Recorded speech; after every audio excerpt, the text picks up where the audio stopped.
Hebat, saya akan bercerita tentang kisah sebongkah emas yang bertemu dengan sebongkah tanah. Emas berkata pada tanah, "Coba lihat dirimu, suram dan lemah. Apakah engkau memiliki cahaya mengkilat seperti aku?" Kemudian tanah menggelengkan kepala dan menjawab, "Aku bisa menumbuhkan bunga dan buah, bisa menumbuhkan rumput dan pohon, bisa menumbuhkan tanaman dan banyak yang lain. Apakah kamu bisa seperti aku?" Si emas pun terdiam 1000 bahasa. Sobat Hebat, dalam hidup ini banyak orang yang seperti emas, berharga, menyilaukan, tapi tidak bermanfaat bagi sesama. Sukses dalam karir, rupawan dalam paras, tapi sukar membantu apalagi peduli pada sesama. Tapi ada juga yang seperti tanah. Dia hidup di posisi yang biasa saja, bersahaja, namun ringan tangan dan siap membantu sesama. Makna dari kehidupan bukanlah terletak pada seberapa bernilainya diri kita, tapi seberapa besar manfaatnya diri kita bagi orang lain. Bismillahi tawakkaltu alallahi la haula wa la quwata illa billah. Ada 3 kelompok malaikat yang akan menjaga kamu. Ketika kamu baca Bismillahi, malaikat pertama akan berkata, "Hudita, aku ditugaskan oleh Allah untuk menjaga dan memberikan petunjuk jalan buat kamu. Nggak akan kesasar." Kalau dia tambah dengan tawakkaltu alallahi, ada malaikat kedua lagi dan berkata kepada kamu, "Aku ditugaskan untuk menjaga kamu, mencukupkan kebutuhan rezeki kamu pada hari ini." Kuvita. Ada aja rezeki yang didapat oleh orang ini. Kalau kamu lengkapi dengan baca la haula wala quwata illa billahi, datang malaikat ketiga yang bertugas berkata kepada kamu, wuqita, kamu akan diproteksi, kamu akan dilindungi.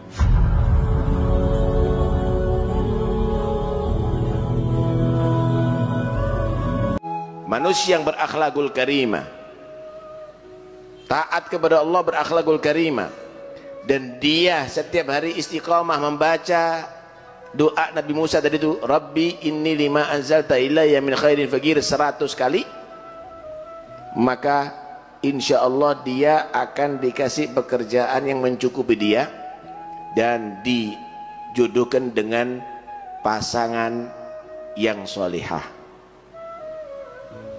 Paham ya? Yang sudah kawin kalau baca nanti.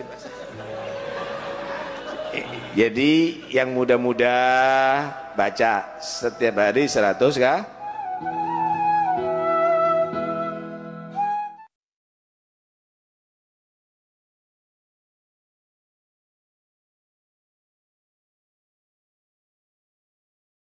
اللهم إندونيسيا آمنة مطمئنة وجميع بلاد المسلمين.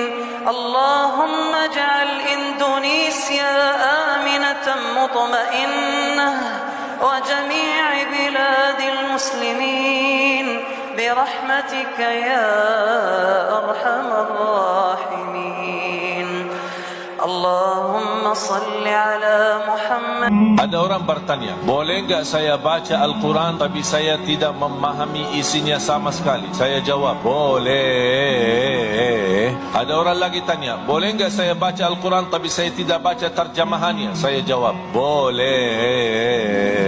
Boleh enggak saya baca Al-Quran tapi tidak menhayati isinya? Saya jawab, boleh.